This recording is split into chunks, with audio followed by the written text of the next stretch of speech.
Hello everyone, my name is Anhong Guo. I'm a PhD candidate at Carnegie Mellon University Human-Computer Interaction Institute. Today I'm going to talk about our position paper on a research roadmap to tackle the issues around fairness in AI for people with disabilities. This paper was written at Microsoft Research this summer with AJ Kamar, Wortman Vaughan, Hanna Wallach, and Meredith Ringel. So AI technologies have huge potential to dramatically impact the lives of people with disabilities. And indeed, this is often a key motivator for many state-of-the-art AI systems, such as automated speech recognition tools can help people who are deaf and hard of hearing to caption videos. Or language prediction algorithms can augment communication for people with speech and cognitive disabilities. However, widely deployed AI systems may not work properly for people with disabilities. For example, if smart speakers do not recognize input from people with speech disabilities, then this population is locked out of this key technology. Or worse, AI systems may inadvertently amplify existing stereotypes. For example, if chatbot learns to mimic someone with a disability. Or if self-driving cars are not trained to recognize pedestrians using wheelchairs, they may actively endanger their safety. And these considerations have received relatively little attention. And in our position paper, we propose a research roadmap to identify and remedy these problems.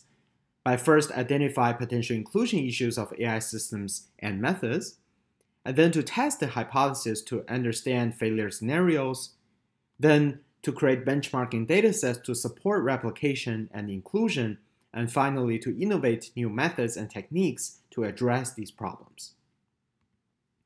In our position paper, we primarily focus on this first step, in which we performed risk assessments of the existing AI systems. So the way we think about these AI capabilities include the different modalities, such as vision, audio, and text. So for vision-based systems, one example is recognizing and analyzing faces. And then for each of these modalities, the system could perform recognition or generation. So in the context of face, there are face recognition systems that will identify whether there is face or not. And then there are also generation systems, for example, the widely discussed deepfake technologies.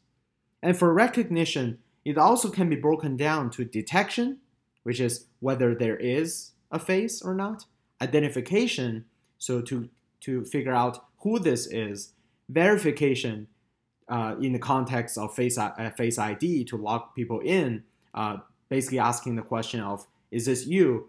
And then finally, analysis, which is to infer additional attributes and metadata from face images. And then combining these capabilities, there are these integrative AI systems. For example, conversational agents often use a combination of speech recognition, text analysis, text generation, speech synthesis, etc. And using these dimensions, there's a large space of AI systems that's possible. So we specifically focus on the ones that are already widely deployed in the real world, but you can imagine there's a much bigger space for the years to come. So for the ones we discussed in the paper, they include vision-based recognition systems for face, body, object, text, and speech-based systems, analysis of text, as well as integrative AI systems such as search engines and conversational agents. And for each of them, we identify how these systems could positively impact the life of people with disabilities and what are the potential risks if not done well, like the examples I mentioned earlier about speech recognition systems, chatbots, and self-driving cars. In addition to assessing particular classes of AI applications, it is also important to consider the many techniques and practices that comprise the building blocks of such AI systems.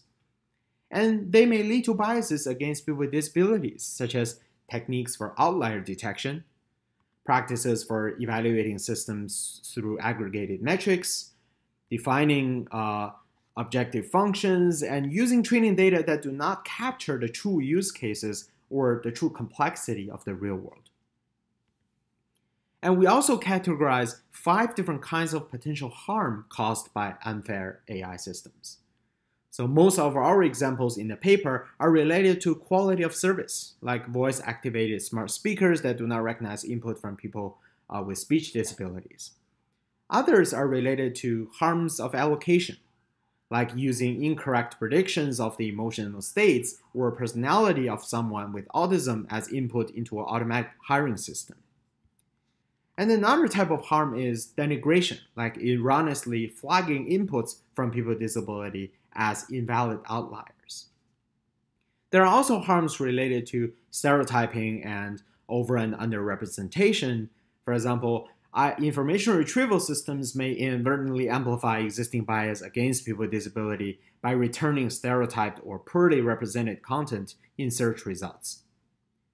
And to review bias, different methods could be more applicable for these different types of harm. And for issues related to allocation, quality of service, and representation, measuring objective fairness metrics through benchmarking could be sufficient to review bias, while issues related to stereotyping and denigration might require additional qualitative investigations. And in our research roadmap, one approach to review bias is to create benchmarking datasets to test the hypothesis or failure scenarios. Creating benchmarking datasets can also support replication and inclusion.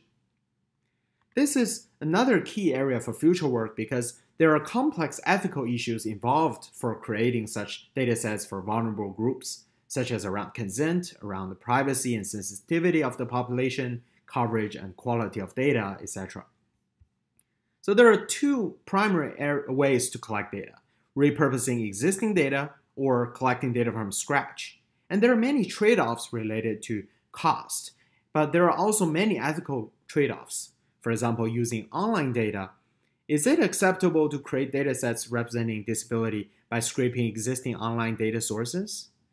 How could this be done in a way that preserves users' privacy and that ensures accurate ground truth labeling of the disability status as well?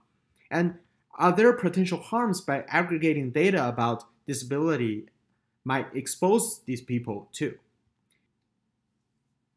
And if curating data from scratch, how can we encourage contributions from target constituencies, and how can we ensure data collection methods are sufficiently accessible in the first place?